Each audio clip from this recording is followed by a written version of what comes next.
The waiter set the leather folder down at the center of the table, and my brother slid it across the white linen toward me without even glancing up from his wine glass. $1,850. 6 people. 1 Christmas dinner. And not a single one of them reached for a wallet because they did not have to. They had me. My name is Rachel Holloway. I am 36 years old, and that night, December 24th of 2024, was the last night my family ever saw my face. I remember the exact moment my stomach turned to ice. My mother, Corrine, lifted her champagne flute and tapped it with her butter knife, the way she always did when she wanted attention. Her lipstick was perfect.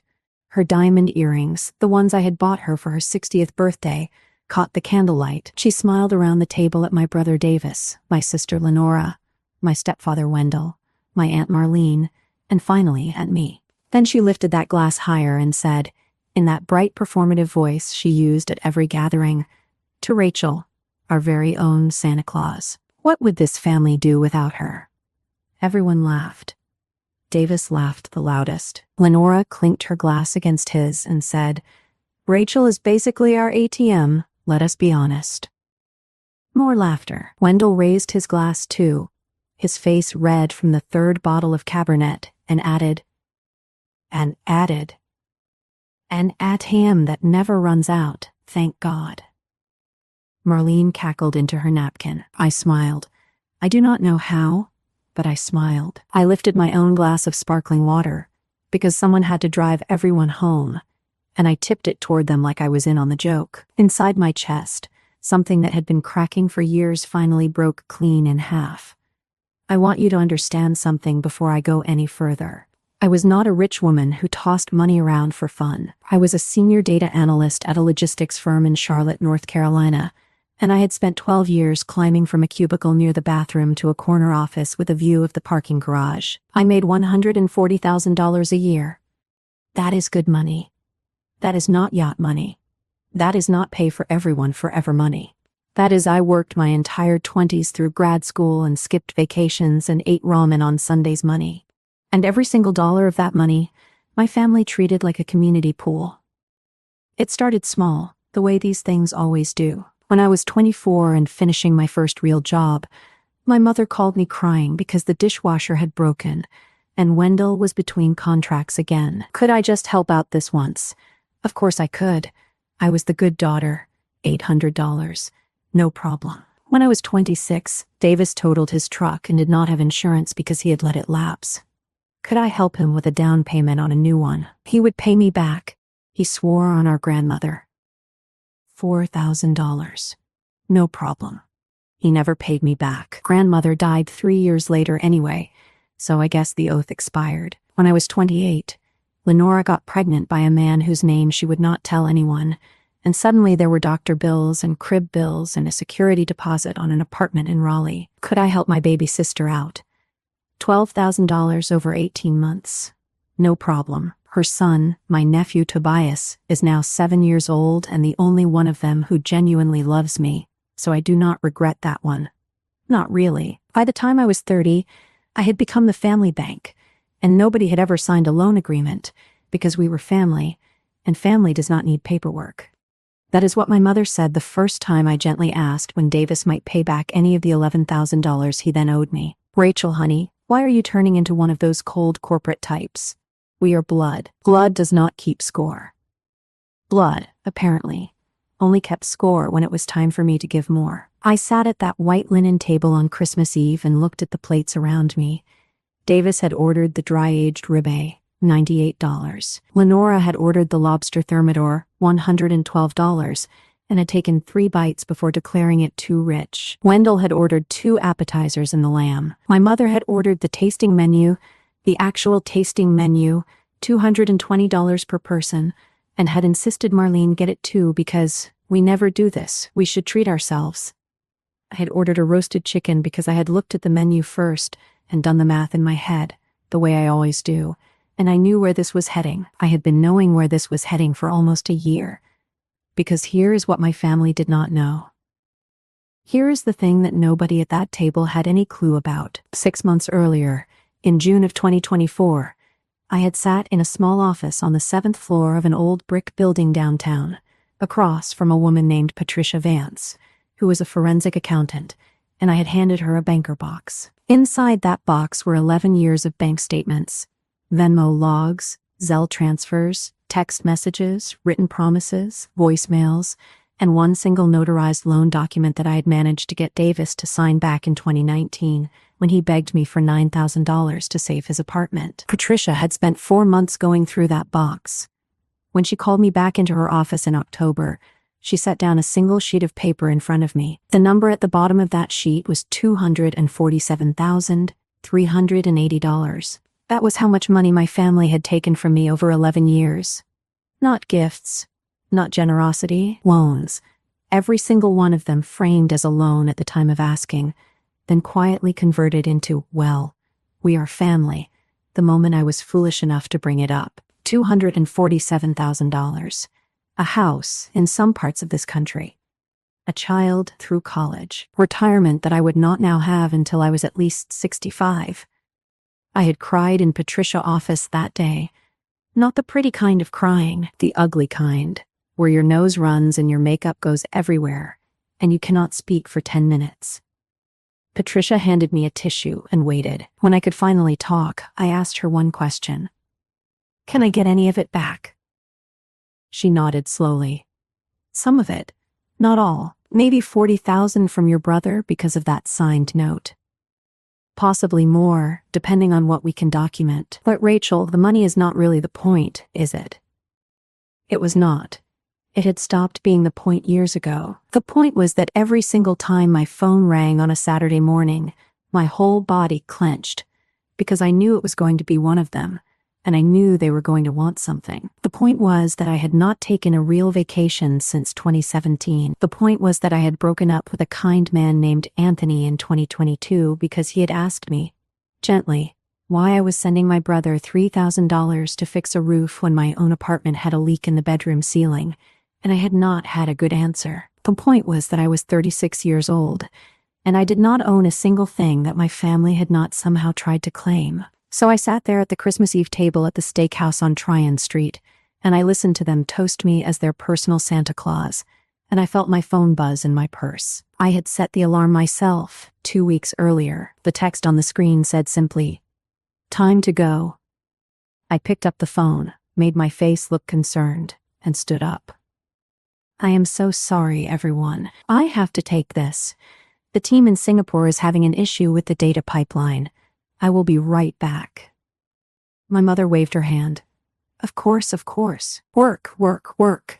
That is our Rachel. Davis snorted. Tell them to wait. It is Christmas. It will only take a minute, I said. I picked up my coat from the back of the chair. I picked up my purse. I left the leather folder with the $1,850 bill sitting exactly where Davis had pushed it, in the dead center of the table, next to the bread basket. Then I walked out of that restaurant into the cold December air on Tryon Street, and I did not turn around, and I did not go back. The cold hit me first, and then the strange quiet. Charlotte on Christmas Eve has a particular kind of silence to it, like the whole city is holding its breath. The streetlights had that soft yellow halo around them from the wet pavement, and somewhere a few blocks away a church was playing bells through outdoor speakers. I stood on the sidewalk outside the steakhouse for exactly 4 seconds. I know it was 4 seconds because I counted them. Then I turned left and walked toward the parking garage on 6th Street, where my car was waiting on the 3rd level, packed. Everything I owned that I cared about was in that car. Not everything I owned. Everything I cared about. There is a difference. The week before Christmas, I had told my landlord I was moving out at the end of December. I had told my office, very quietly, that I would be working remote from a different city starting in January, and because I was good at my job, and because the firm had gone fully hybrid in 2023, no one had asked any follow-up questions. I had canceled the joint phone plan I shared with my mother, the one I had been paying for since 2018. I had closed the credit card that had Davis as an authorized user, the one I had given him in 2021 when he said he just needed it for emergencies, and which he had used to buy a 60-inch television, 2 pairs of designer sneakers, and a weekend trip to Atlanta that I had never been told about. I had spent 6 months making myself disappear in slow, careful pieces and not a single member of my family had noticed, because not a single member of my family had ever paid attention to anything about me that was not connected to my checking account. I got into the car. I sat in the driver's seat for a moment, breathing.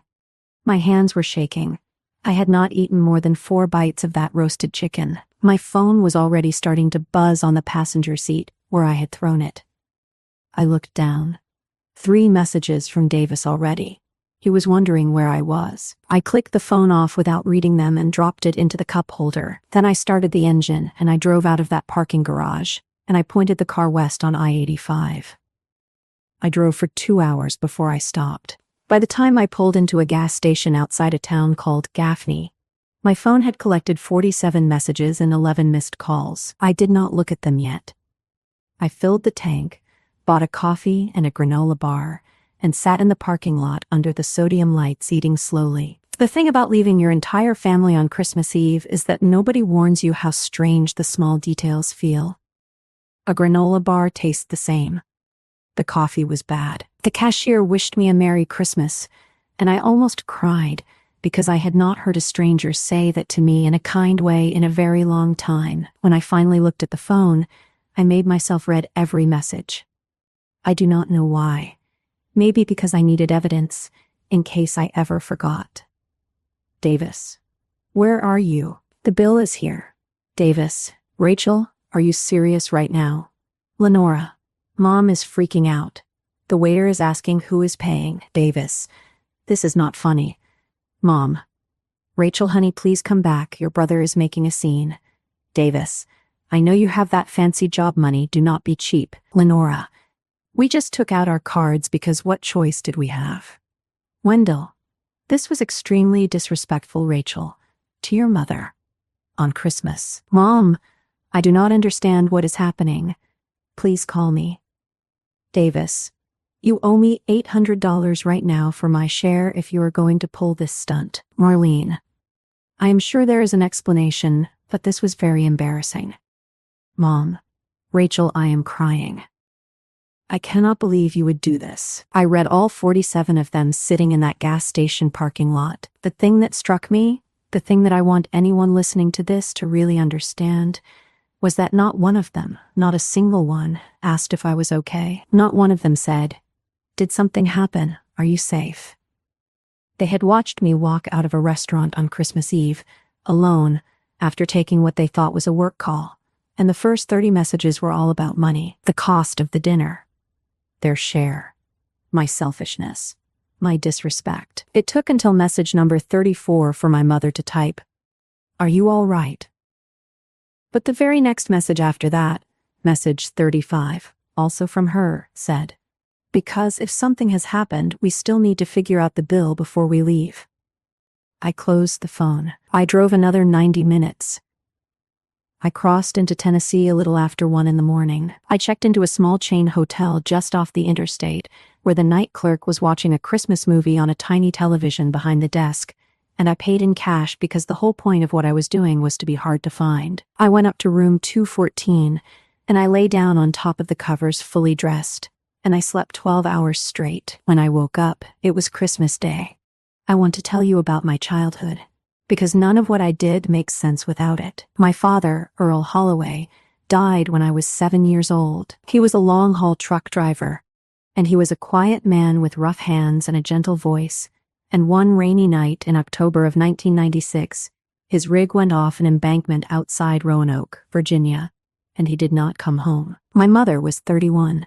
She had me, and Davis, who was 5, and Lenora, who was almost 2. There was a small life insurance payout, $25,000, and there was the Social Security from his death, and there was my mother and her grief and her 3 kids and her absolute refusal to ever work a full-time job again. Wendell came along 18 months later. He sold cars at a dealership in Gastonia. He was loud where my father had been quiet, and he was charming in a way that I did not trust even when I was 9 years old. My mother married him in the spring of 1999, and from that moment on, the household ran on a particular kind of math. Wendell would have a good year, and we would all eat steak. Wendell would have a bad year, which was most years, and the food in the fridge would dwindle. And my mother would say things like, "Rachel, you are the smart one. You will figure out a scholarship." And I did. I figured out scholarships. I figured out 2 part-time jobs through high school. I figured out how to get into the University of North Carolina at Charlotte on a near-full ride. I figured out how to get into a Master in Analytics program at North Carolina State that paid me a stipend to attend. I figured out, by the time I was 24, how to make more money than my stepfather had ever made in his life. And the moment I figured that out, my family figured out something too. They figured out that I was the new Wendell. I was the new revenue stream. I was the kid who had grown up watching her mother panic at the kitchen table over unpaid bills, and who would therefore say yes every single time, because I could not stand the sound of my mother panicking. Davis figured it out first, I think. He has a kind of low animal cunning, my brother. He never went to college. He worked at a sporting goods store for a while, then a car wash, then a brief and disastrous attempt at being an Uber driver. Each time something fell apart, he would call me, and each time I would help, and each time he would tell me he would pay me back. By the time I was 30, he owed me close to $70,000 all by himself. Lenora figured it out next. She was softer about it, more apologetic, more tearful, but the result was the same. Her boy Tobias became my real reason for saying yes to her, because I love that child like he is mine, and I could not stand the thought of him going without. My mother figured it out last, but when she figured it out completely. She started referring to my income as what we make. As in, with what we make, Rachel, we really should be able to redo the kitchen. She was 61 years old. She had not contributed a dime to that kitchen, or any kitchen, in 25 years. But somewhere in her mind, my paycheck had become a household account. I lay in that hotel bed on Christmas morning, in a small town in Tennessee whose name I had not bothered to learn, and I thought about all of this. I thought about the toast. Rachel is basically our ATM. I thought about how, for a very long time, I had told myself they were joking. I thought about how I had finally understood, sometime in the spring of 2024, that they were not joking at all. They had simply, finally, stopped pretending. I got up. I showered. I checked out of the hotel. I got back in the car. I had 2,000 miles still to drive. The town I was driving to was called Bowen Mills, Colorado. Population 4,210, according to the sign at the edge of the city limits. I had picked it the way you might pick a stranger out of a crowd, which is to say, almost at random, except not quite. My college roommate, a woman named Priya Adani, had grown up there. She had moved back 2 years earlier to take care of her mother, who had been sick, and we had stayed in touch over text. In May of 2024, after I had received the report from Patricia Vance, I had flown out to visit Priya for a long weekend. I had told my family I was at a work conference in Denver. Bowen Mills sits in a small valley about an hour and a half northwest of Denver, tucked between 2 ridges of pine forest. There is a main street with a hardware store and a coffee shop and a bookstore that doubles as a gallery. There is a small lake on the south end of town that freezes in January and that the local kids skate on. There are people there who have known each other for 40 years, and there are also people there who have arrived in the last 6 months with stories they do not particularly want to tell. Priya had explained this to me on that May visit, sitting on her front porch with 2 glasses of iced tea. "It is the kind of place," she had said, "where nobody asks too many questions, but everybody pays attention." I had decided that weekend, that Bowen Mills was where I was going to go. I had spent the next 7 months making it possible. I drove for 3 days. I crossed Tennessee into Kentucky, then Missouri, then Kansas, then finally into the long, flat Colorado plains that eventually rose into the foothills. I stopped at small motels. I paid in cash whenever I could. I did not turn my phone back on. I had a second phone, a cheap prepaid one I had bought in November, and that was the only number that anyone in my new life knew. Priya was the only person on earth who had it. I rolled into Bowen Mills on the afternoon of December 28th, 2024. The sky was that particular hard winter blue that you only get at high altitude, and there was snow on every surface that was not pavement. Priya met me at her front gate. She did not say anything. She just opened the gate, opened her arms, and held me on her front walk while I cried into the shoulder of her wool coat. She had been my roommate for 4 years. She had watched me become the family ATM in real time.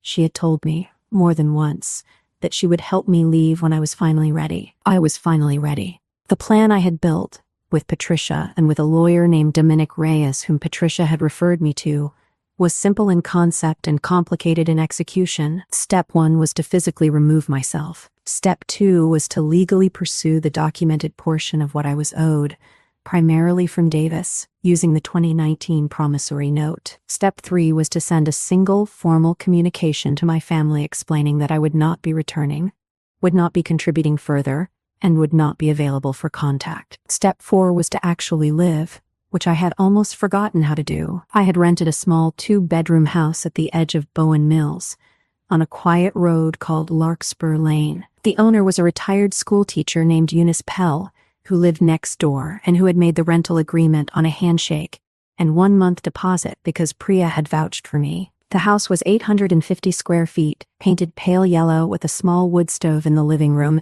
and a back window that looked at a stand of aspens. The rent was $900 a month. My old apartment in Charlotte had been $2,200. I unloaded the car on December 29th. There was not much to unload. 2 suitcases of clothing, 3 boxes of books, my laptop, a small wooden box with my father's old wedding ring inside it, the one piece of him my mother had let me keep when I was 12 and I had asked, framed photograph of Tobias. That was all. I had left almost everything else in Charlotte. The furniture had been donated. The kitchen things had been donated. The clothes I did not want had been donated. I had decided, sometime in October, that I was not going to drag my old life across the country with me. I was going to start clean, with only the things that were genuinely mine. It is a strange feeling, owning only what fits in your car. It is also, I have to tell you, a clarifying feeling. That first night in the yellow house on Larkspur Lane, I sat on the floor of the empty living room with a blanket around my shoulders and the wood stove crackling, and I ate a peanut butter sandwich, and I listened to the sound of nothing. No phone buzzing. No notifications. No mother calling to tell me about something Davis had done. No Lenora asking if I could just help out this one time. Just the wind in the aspens and the soft ticking of the wood stove. I cried. Of course I cried, but it was not the same kind of crying I had done in Patricia's office. This was a quieter kind, the kind that happens when a thing you have been carrying for a very long time gets set down, and your shoulders do not yet know how to be without it. The next morning, I drove into town and met with Dominic Reyes through a video call. He had been working from his Charlotte office through all of this, but with the secure setup we had agreed on, I could appear in court remotely if necessary, and most of what we needed to do could be handled through documents. He told me he had filed the suit against Davis on December 27th, 2 days after Christmas. The papers had been served at the address on file for Davis, which was, embarrassingly for him, my mother house, because Davis had been couch surfing there since September. I had not known that when I left, but I was not surprised to learn it. "They are going to come at you hard," Dominic said. "Your mother has already left a voicemail at my office. 3 of them, actually. She's claiming that you are mentally unwell and that she is concerned for your safety and would like to discuss matters." "What did you tell her?" "I told her that I represent you, that you are well, that any communication from her or other family members must come through me, and that she should retain her own counsel if she intends to dispute the suit." "How did she take it?" "She called me a vulture and hung up." I laughed out loud. I had not laughed out loud in months. Dominic, who had a slow, careful manner and a kind face on the screen, smiled gently and said, "That is the right reaction, by the way." We talked for another 40 minutes. He walked me through what to expect over the next 60 days. The defendant, Davis, would be required to respond to the complaint. Given the documented note and the bank records, Dominic was confident we would prevail in either a default judgment or a quick settlement. The harder part, he warned me, was the social side. The pressure campaign, the relatives and family friends and former co-workers who would call and text, all of them sent by my mother, all of them with some version of "your mother is destroyed, please just talk to her." "You are going to feel it," he said. "Even at 1,200 miles away, especially because they will tell anyone who will listen that you have abandoned a vulnerable older woman on Christmas. The story they tell is going to be very compelling. It is going to make you sound like a monster." "I know," I said. "The thing to remember," Dominic said, looking right into the camera, "is that they had 11 years to treat you differently. 11 years where they could have said thank you. 11 years where they could have paid back what they could. 11 years where they could have stopped asking. They did not. The story they tell about you now is going to be the story they need, not the story that is true. Hold on to the true one." I nodded. I wrote that down. Hold on to the true one. When I got home that evening, I lit the wood stove again, and I made myself a real dinner for the first time in I could not remember how long. Roasted vegetables and some chicken thighs from the small grocery store on Main.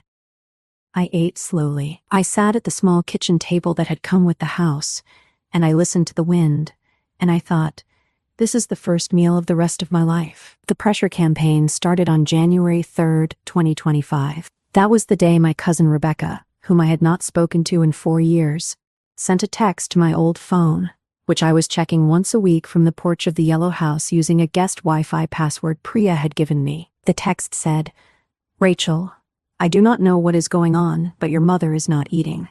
She has lost 12 pounds.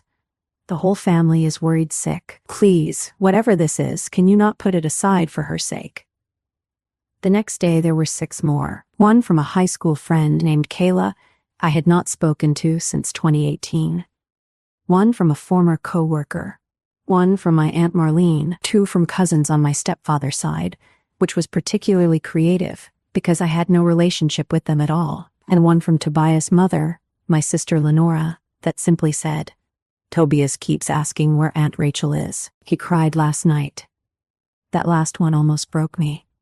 I want you to know that. I sat on the porch with my coffee getting cold in my hand, and I read those words about that little boy, and I almost picked up the phone and called. The only reason I did not was because Priya was sitting next to me, and she had been with me long enough to recognize the look on my face, and she put her hand on my arm and said, "Read it again. Read what your sister is doing." I read it again. What my sister was doing was using a 7-year-old child as leverage. She was not asking how I was. She was not telling me what Tobias was doing in school. She was using his tears, real or invented, as a hook to pull me back into the system that had been draining me for a decade. I did not respond. I forwarded the message to Dominic, who added it to the file. On January 7th, my mother called Dominic's office and asked for a meeting.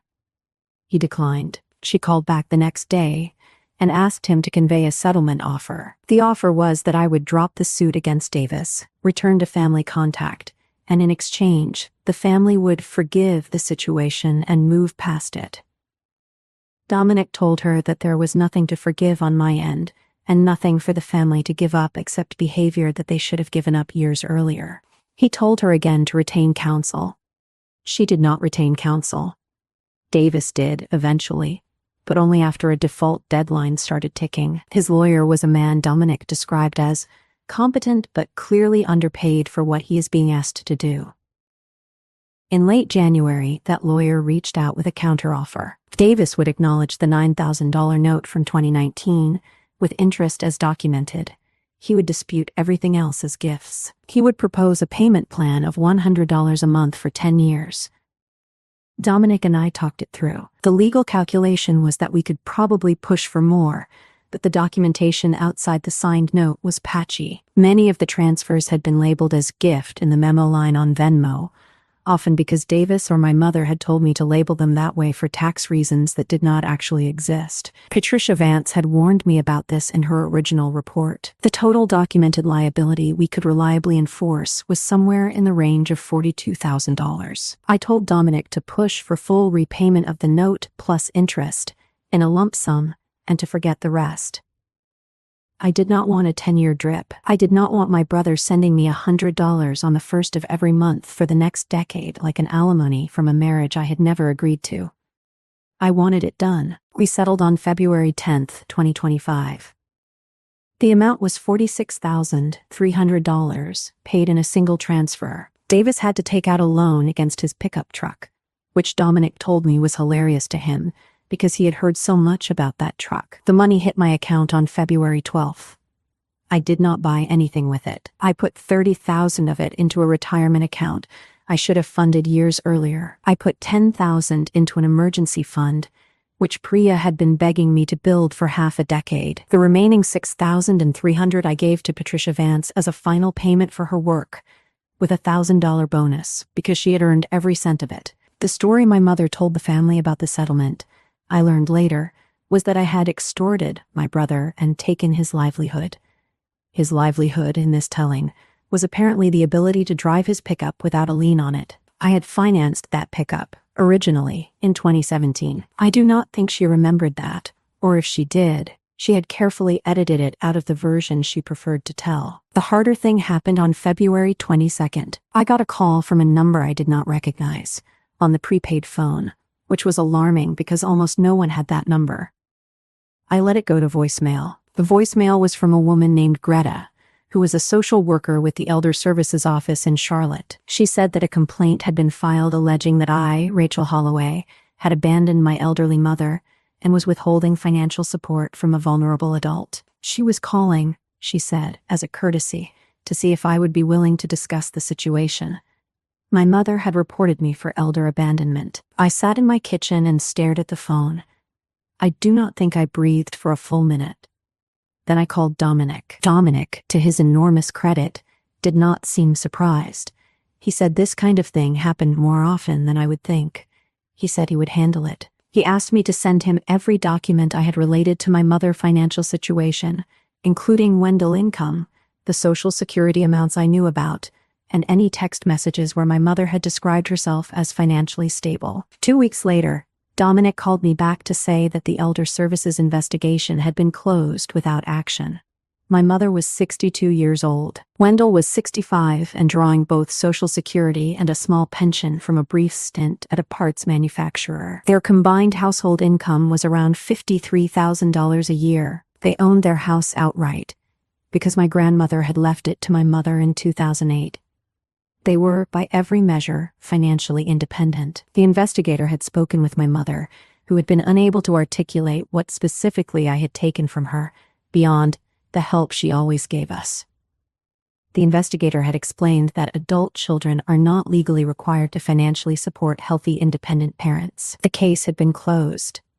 I felt sick. I felt sick because my mother had used a system designed to protect actually vulnerable elderly people with dementia and abusive caregivers in real isolation, in order to try to manipulate me. I felt sick because she had so completely lost the thread of what was reasonable that she genuinely believed I owed her the lifestyle that my paycheck had been funding. That night I called Priya and asked her if she wanted to come over. She brought a bottle of wine and a frozen pizza. We sat on my living room floor in front of a wood stove and we ate the pizza and drank the wine. And I told her about the Elder Services thing. And at one point in the middle of telling her I started laughing, this dry, helpless laugh, because the absurdity of it had finally caught up with me. My mother had reported me to the state for not buying her things. Priya laughed too. Then she said, "Rachel, I want to tell you something, and I want you to actually hear it. The reason this is so hard for you is because you are still a good person. Bad person would have left 10 years ago. A bad person would not have spent 6 months planning this so carefully that nobody got hurt who did not need to get hurt. Bad person would not be sitting on the floor of her rental house feeling sick about a state agency that already cleared her. The fact that you feel terrible about all of this is the proof that you are not the monster they are saying you are. Do not let them use your goodness against you forever." I have thought about that sentence about 100 times since she said it. Do not let them use your goodness against you. That was the trick. That had been the trick the whole time. They had figured out that I was a person who did not want anyone to suffer, and they had aimed that part of me directly at their own bank accounts. The next morning, I called Dominic and asked him to send the formal letter we had drafted in November, the one I had been holding back in case some part of me still hoped my family would come around. The letter that explained, in plain language, that I would not be reachable, that all communication needed to go through his office, and that I considered the relationship to be ended for the foreseeable future. He sent it that afternoon, by certified mail, to my mother, to Davis, to Lenora, to Wendell, and to Marlene, who had been at the dinner. 5 envelopes. 5 signatures required. When the green cards started coming back into Dominic's office a week later, he scanned them and emailed them to me. I looked at the signatures, and I felt nothing for a long moment. Then I felt a kind of peace I had not felt in a decade. It was done. The thing I had been afraid of doing was done.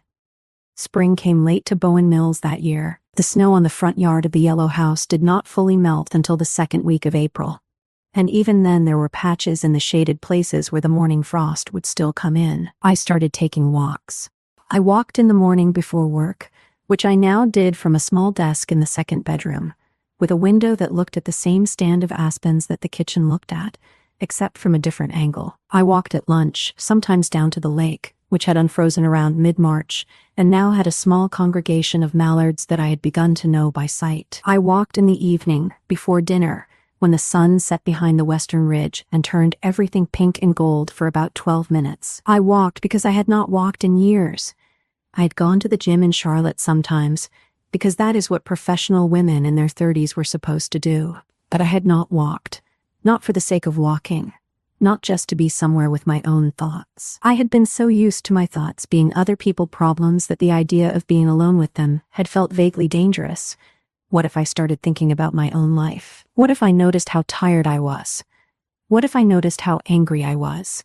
In Bowen Mills, in the spring of 2025, I started noticing. I noticed that I was very, very angry, not at any one specific moment, but at the sheer accumulated weight of 11 years of asks, 11 years of guilt, 11 years of my own voice in my head saying, just this one more time.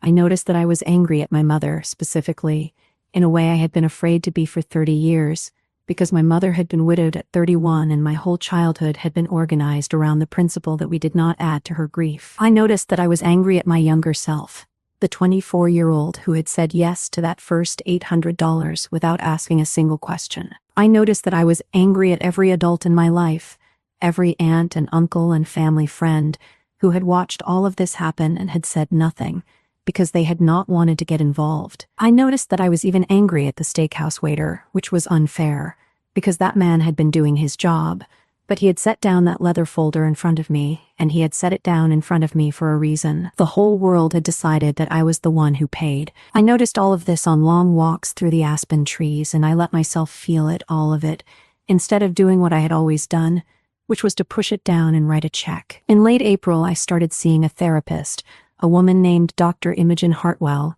who had an office above the bookstore on Main Street and who took video appointments because most of her clients lived on ranches 20 miles out. Dr. Hartwell was 68 years old and had silver hair pulled back in a way that I associated with women who had stopped caring what other people thought of them sometime around 1995. In our first session, I told her the entire story in roughly 40 minutes. The Christmas Eve dinner, the 11 years before, the move, the lawsuit, the elder services report, the certified letters. When I was done, she sat for a long moment with her hands folded in her lap, and then she said, "Rachel, do you know what parentification is?" I said I had heard the term, but I was not sure I could define it. "It is what happens," she said, "when a child is given the role of taking care of a parent.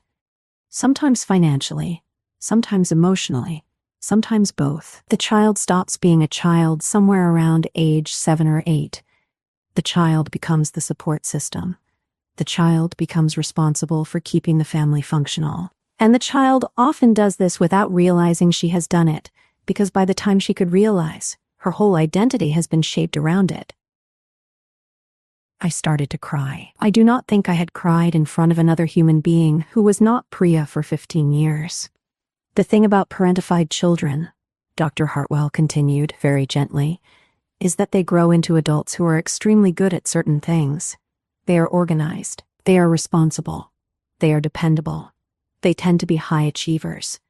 They tend to make a lot of money because they have been training to be the rescuer their whole lives. And they tend to be exhausted and lonely and unable to articulate what they actually want, because what they actually want has never been part of the family equation."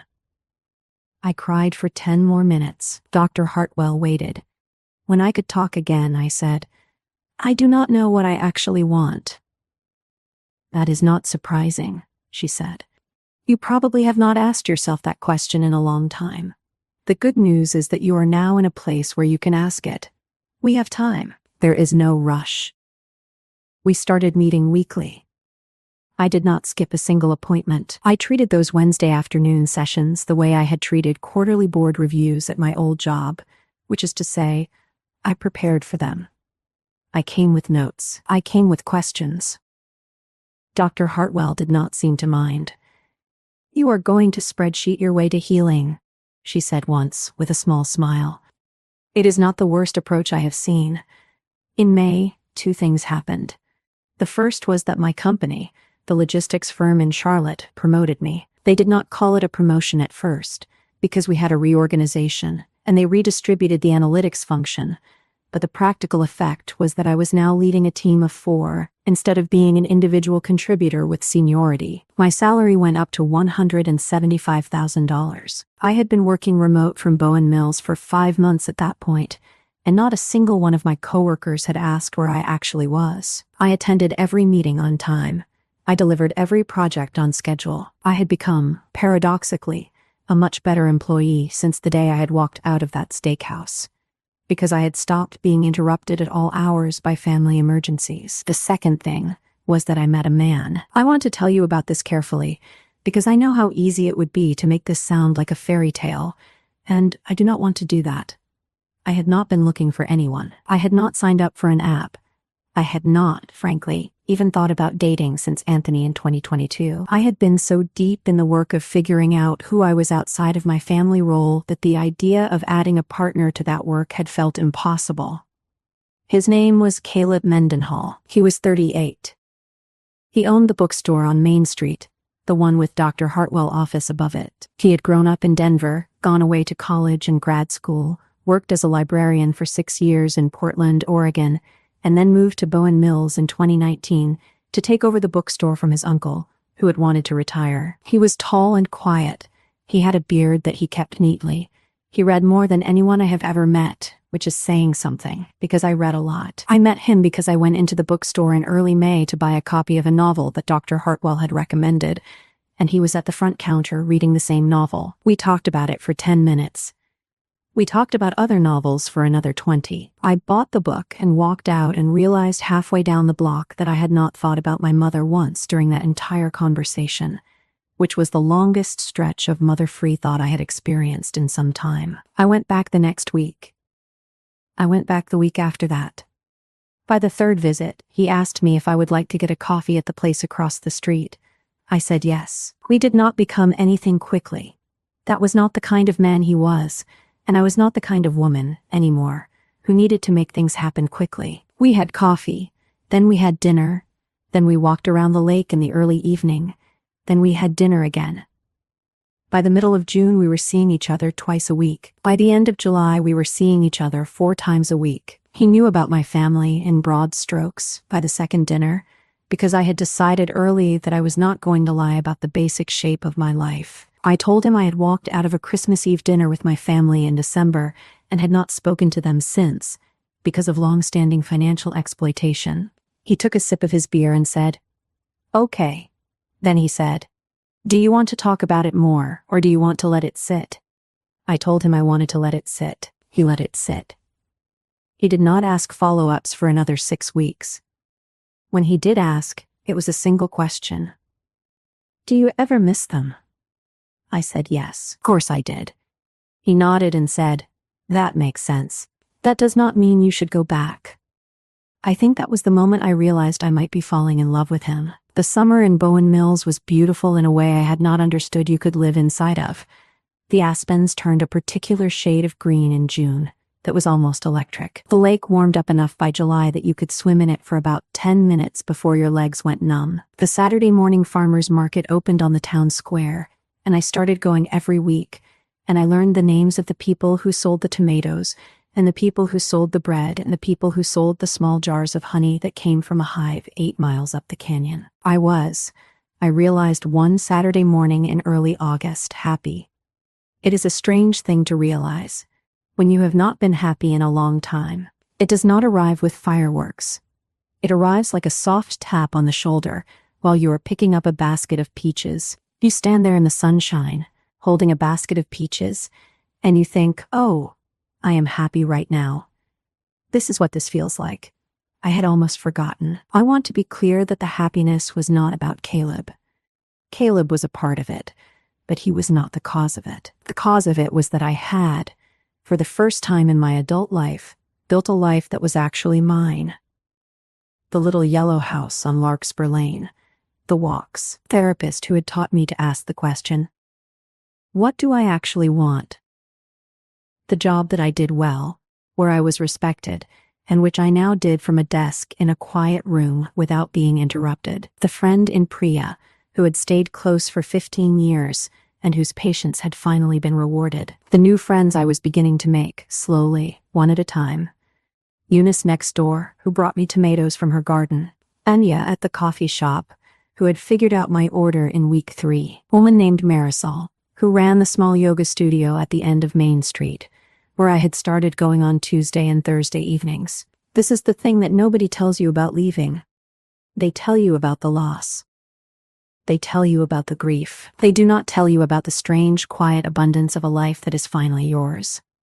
In August, I got a piece of mail forwarded from Dominic office in Charlotte. It was a letter from Lenora. My sister had been the one I had heard from least during all of this, and the letter had been sent to Dominic in late July, and he had held it for 2 weeks before forwarding it, with a note saying he had reviewed it and found nothing legally concerning, and that I was free to read it or not. I read it.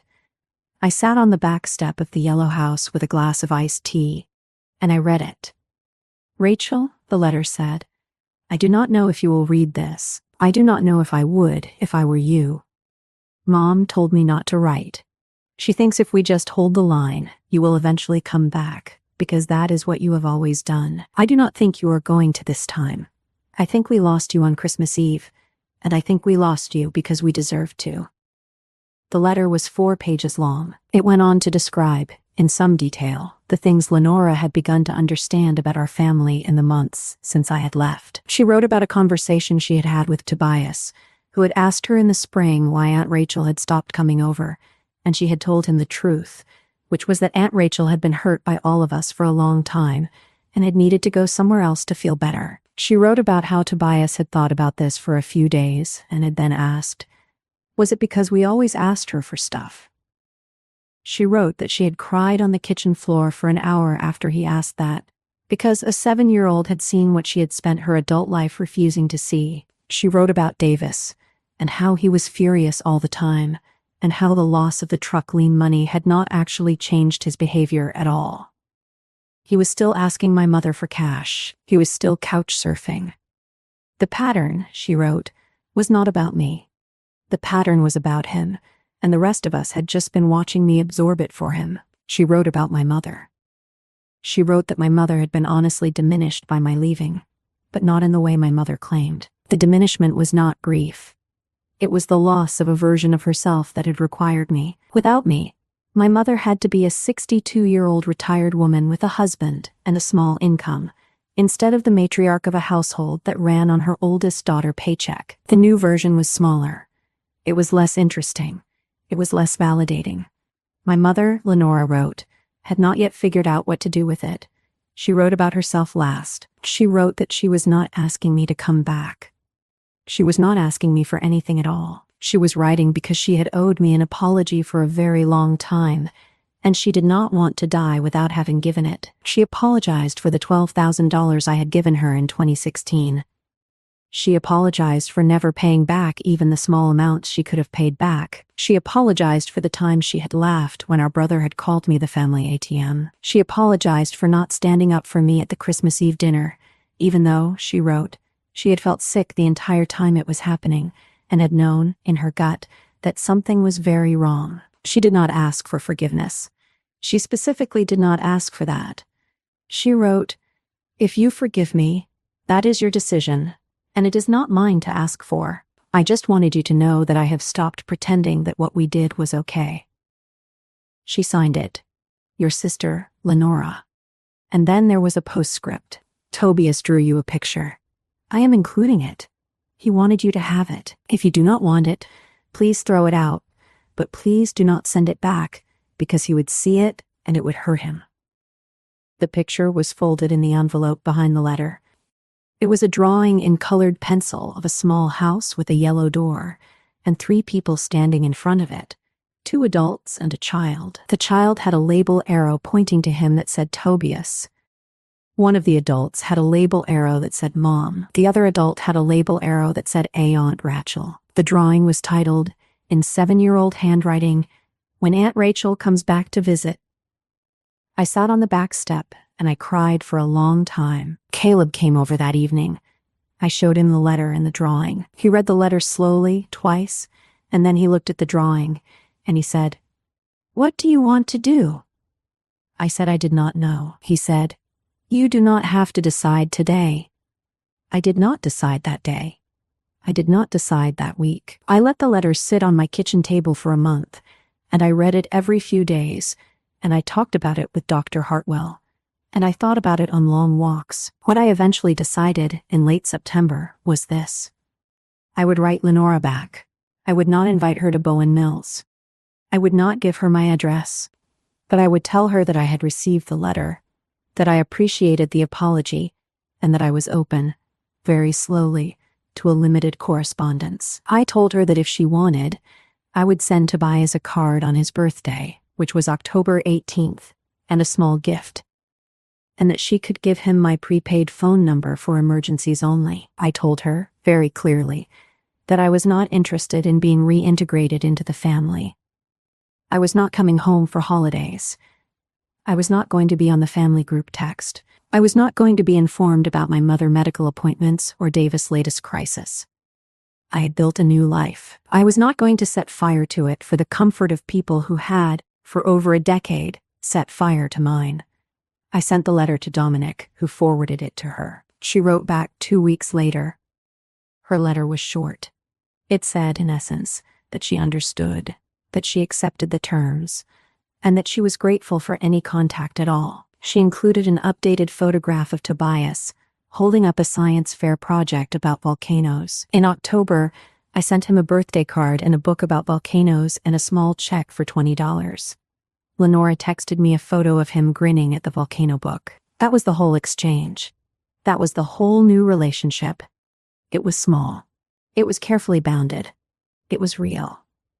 The thing I had not anticipated was Davis. I had assumed, given how the lawsuit had ended, that my brother and I were finished. He had paid his $46,300 under duress. He had, by every account that filtered back to me through Lenora, spent the rest of the spring telling anyone who would listen that I was a heartless witch who had stolen his livelihood. He had not written. He had not called. He had, as far as I knew, completely written me out of his life, the same way I had written him out of mine. So when Dominic emailed me on a Tuesday morning in early November to say that he had received a voicemail from Davis, my first instinct was that something had happened. Someone had died. There had been an accident. The only reason Davis would reach out, I assumed, was emergency. Dominic forwarded me the audio file. I listened to it sitting at my desk in the small second bedroom, with the aspen trees gone gold outside the window. "Hi. This is Davis Holloway. I am Rachel brother. I know I am not supposed to call her directly. I am calling because I would like to know if she would be willing to talk to me. I do not want anything.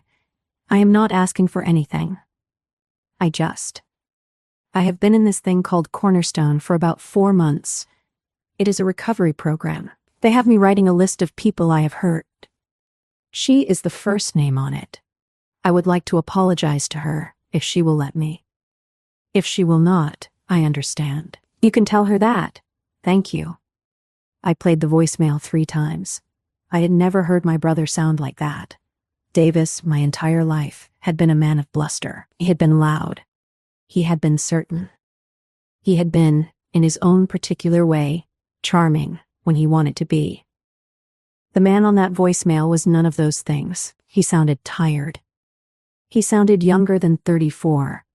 He sounded like a person who had finally run out of reasons to lie to himself. I did not answer for a week. I talked it through with Dr. Hartwell. I talked it through with Caleb. I talked it through with Priya. None of them told me what to do. Dr. Hartwell, in particular, was very careful. You are not obligated to engage, she said. You are also not obligated to refuse. Either one is a healthy choice if you make it for the right reasons.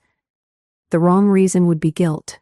The wrong reason would be hope that he might suddenly be different. The right reason, if you do engage, would be that you yourself want to, for your own sake. I sat with that for several days. I asked myself what I actually wanted. Dr. Hartwell question, the one I had been working on all year. What did I actually want? What I wanted, I realized, was to hear what he had to say. Not because I needed an apology.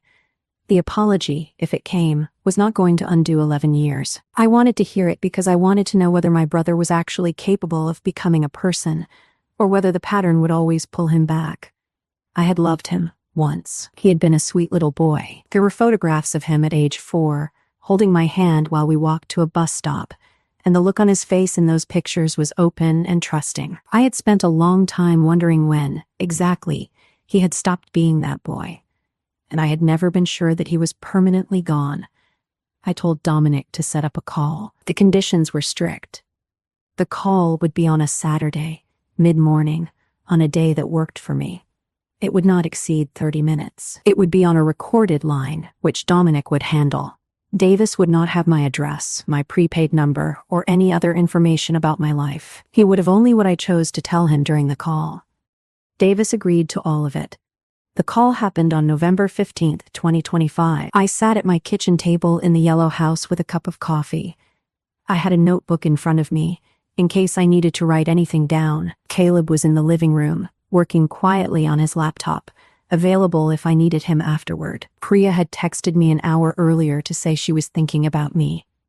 The call connected at 10 in the morning, Mountain Time. Rachel, Davis said. His voice was the voice from the voicemail. Quieter than I had ever heard it. Davis. Thank you for taking the call. I know you did not have to. You said in the voicemail you were in a program. Yes, Cornerstone. It is not just one thing. It is for compulsive behaviors. Spending. Lying. The other stuff.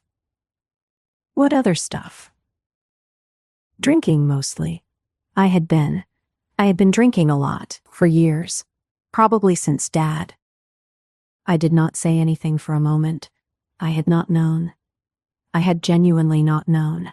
Davis had always seemed to me like someone who was simply lazy and entitled, and I had filed his behavior under those headings, and I had not looked further.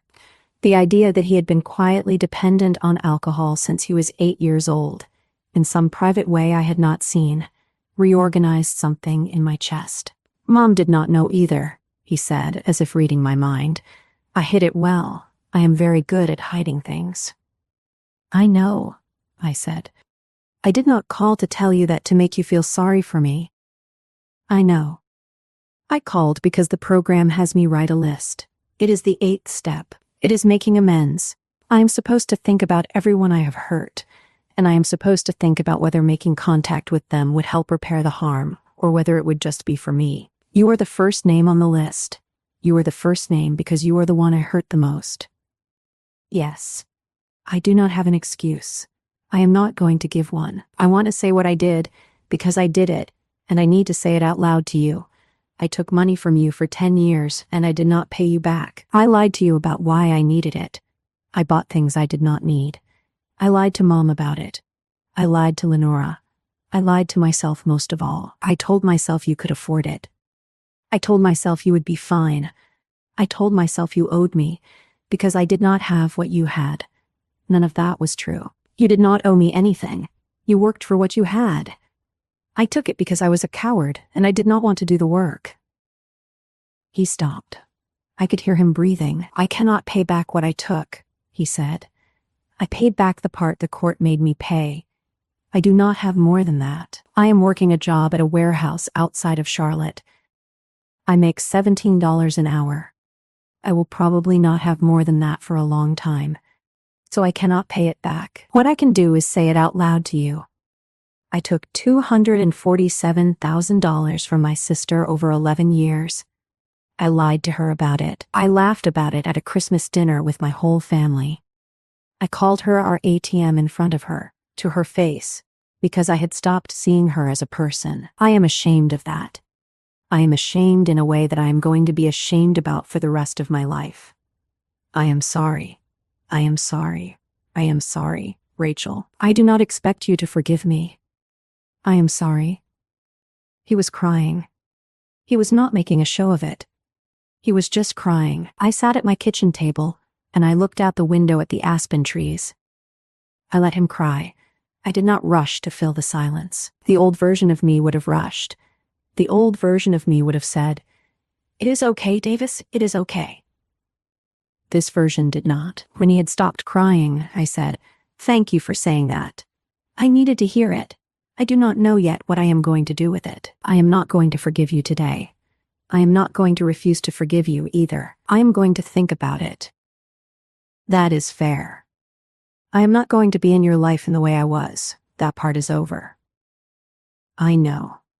If you stay in the program, if you stay in it for 2 years, 3 years, if I see over a long period that you are actually a different person, then maybe we will have another conversation, not before. I understand. We talked for another 12 minutes. He told me about his job. He told me he had moved out of our mother house in September and was renting a room from a coworker. He told me he had not had a drink in 131 days. He told me he was going to a meeting that night. He did not ask me anything about my life. I appreciated that. He had clearly been told not to. When the call ended, I closed the laptop and I sat at the kitchen table for a long time. Caleb came in and sat down across from me without saying anything. He poured himself a cup of coffee from my pot. We sat in silence for a while. Eventually I said, "I think he might actually mean it." Caleb said, "Maybe." I said, "I am not going to do anything about it for a long time." Caleb said, "That sounds wise." We sat there until lunch. The hardest call did not come from Davis. It came from my mother. It came on December 11th, 2025, almost a year to the day from the Christmas Eve dinner. And it came not through Dominic but through Lenora, who texted me on the prepaid phone to say, "Mom is in the hospital. It is not life-threatening, but she would like to talk to you." I told her I would ask. I had been expecting some version of this for months. My mother was the only family member who had not, in any way, attempted real contact. She had attempted manipulation. She had attempted the elder services route. She had attempted, through Lenora and Marlene and various distant cousins, to send messages that were really demands. But she had not, ever, written a letter or made a call that was not, at its core, a request that I come back and resume my old function. The hospitalization was, Lenora explained in a series of texts, a fall. My mother had slipped on the back patio in early December and had broken her hip. She had needed a partial hip replacement. The surgery had gone well. She was in rehab now. She was not in danger. She was, however, 62 and frightened, and being 62 and frightened had apparently rearranged some things in her mind. "She's not asking you to come," Lenora wrote. "She knows you will not. She just wants to hear your voice. She will not even ask for that, but I am asking on her behalf. You can say no, and I will not push. I just want to be a fair messenger." I thought about it for 2 days. I called Dr. Hartwell on her emergency line, which I had never used before. She picked up on the second ring. I explained the situation. She listened. Then she said, "Rachel, what is your gut telling you?" I said my gut was telling me that I wanted to hear my mother's voice one time, on my terms, with conditions, and then probably not again for a long time, possibly ever. "That sounds like a clear gut," Dr. Hartwell said. "What is the part of you that is uncertain?" I said the uncertain part was the part that was scared my mother would manipulate me. The uncertain part was the part that remembered, very specifically, every time she had cried on the phone in the past, and how those tears had always preceded a request. "So set the call up to make manipulation impossible," Dr. Hartwell said. "Time limited. No discussion of money. No discussion of the past. If she breaks a rule, the call ends. You do not need to be cruel. You just need to be clear." I called Lenora that night and told her the conditions. The call would be 20 minutes. I would call my mother phone, on speaker, with Lenora present in the room. The call would be only about how my mother was feeling physically and what she wanted me to know. There would be no discussion of the past year. There would be no requests. If my mother made a request of any kind, financial or emotional, the call would end immediately, and there would not be a second one. Lenora wrote back, "Understood. I will tell her. When are you free?" We set it for December 15th at 1 in the afternoon Mountain Time. I was very calm in the days before. That surprised me. I had expected to be a wreck. I think the calm came from the fact that I had stopped expecting anything. I was not expecting an apology. I was not expecting a transformation. I was not expecting my mother to be different. I was simply going to call a woman I had once been very close to, who was hurt, and I was going to listen to her for 20 minutes, and then I was going to go on with my life. The call connected. Lenora answered the phone, said hello, and then handed it to my mother. I could hear the rustle of the bed. I could hear the beeping of some machine in the background. "Rachel." My mother's voice was thinner than I remembered. She had always had a strong voice, the kind of voice that filled a room. The voice on the phone was not that voice.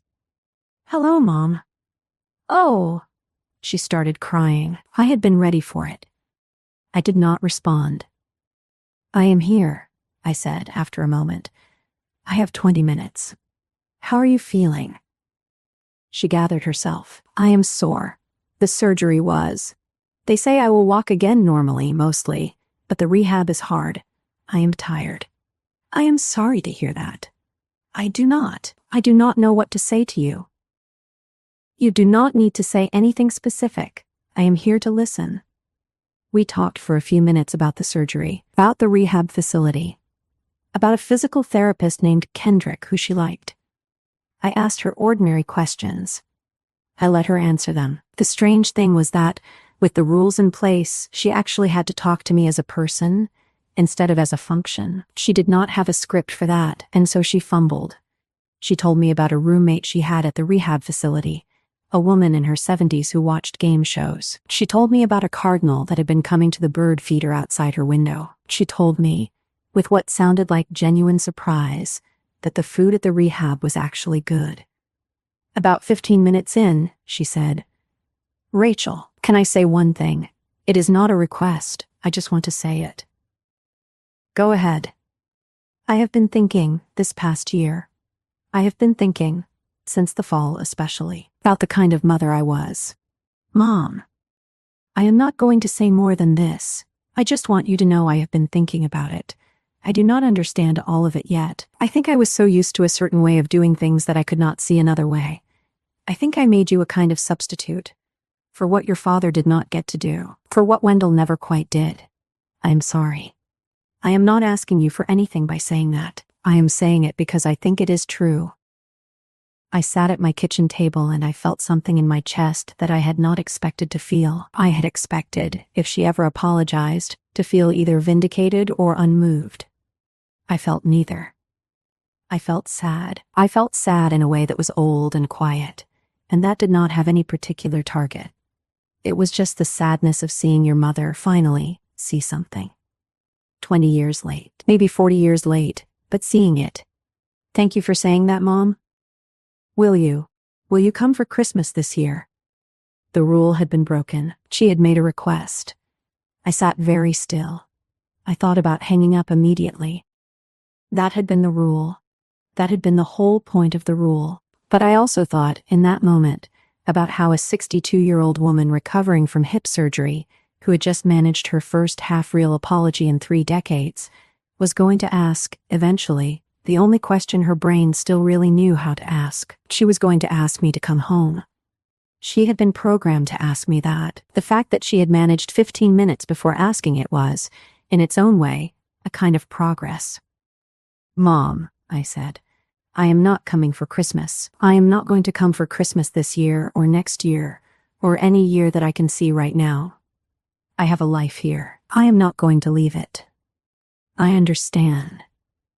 I am not going to end the call right now, even though you broke the rule. I am going to let it slide one time, because you are in a hospital bed and you are scared. But this is the only time. If you ask me again on a future call, the call ends, and there is not another one for a year. Do you hear me? Yes. I am going to send you a card. For Christmas. That is what I am going to do. I am going to send you a card, and I am going to write a few sentences in it.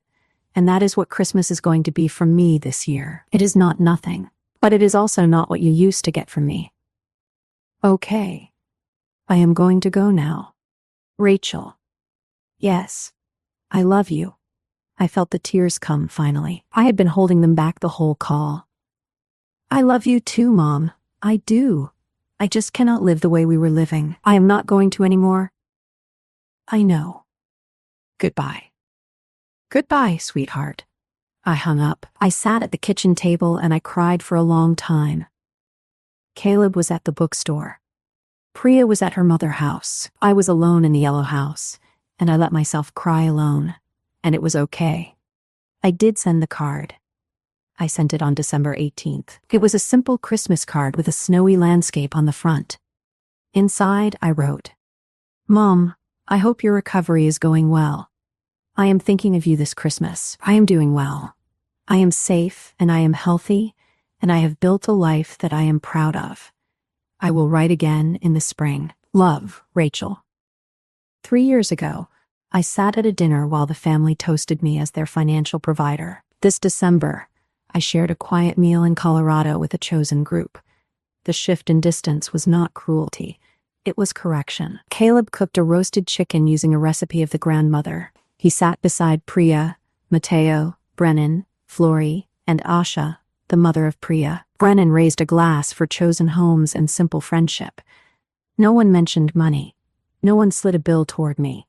I felt tears fall. Caleb held my hand. Later, he told me that I survived because I chose to build something new rather than just escape the past. I wrote a list for the coming months. I planned to complete a manuscript about parentified children, book travel to Lisbon, and invite Lenora and Tobias, the son of Lenora, to visit the mountains. I committed to therapy, yoga, and healthy money habits. I stopped treating savings like a fragile wound and began treating it like seeds to plant. I started imagining a shared residence with Caleb, though neither of us rushed the decision. Updates on my past arrived slowly. Davis maintains sobriety and studies logistics. He requested periodic calls, and I will likely agree with clear conditions. Lenora and I now speak every fortnight, keeping our connection separate from the rest of the family. My mother healed from hip surgery and sent a letter acknowledging her own widowhood and starting counseling with a therapist named Dr. Bristow. I agreed to structured yearly contact. I left Wendell and Marlene in silence, accepting their distance as final. The settlement of $46,000 provided steady growth, but true stability arrived when I stopped sending funds. I saved more in one calendar year than in any decade of my career. Dominic Reyes, the lawyer, invited me to speak about financial exploitation, and I accepted. I will return to Charlotte with Caleb. I feel no fear. I now sit on the steps of a yellow home, writing notes and waiting for summer visits. If you see yourself in my account, know that exploitation is not your fault. You learned early that love means endless giving, but giving without limits is a transaction, not affection. You may leave. Leaving brings grief, and you must grieve the family you wished you had. Yet grief is the toll for a full life. Beyond it waits a quiet mourning, people who see a human instead of an account, and tables where every guest covers their own meal. You are not a Santa Claus. You are a human being.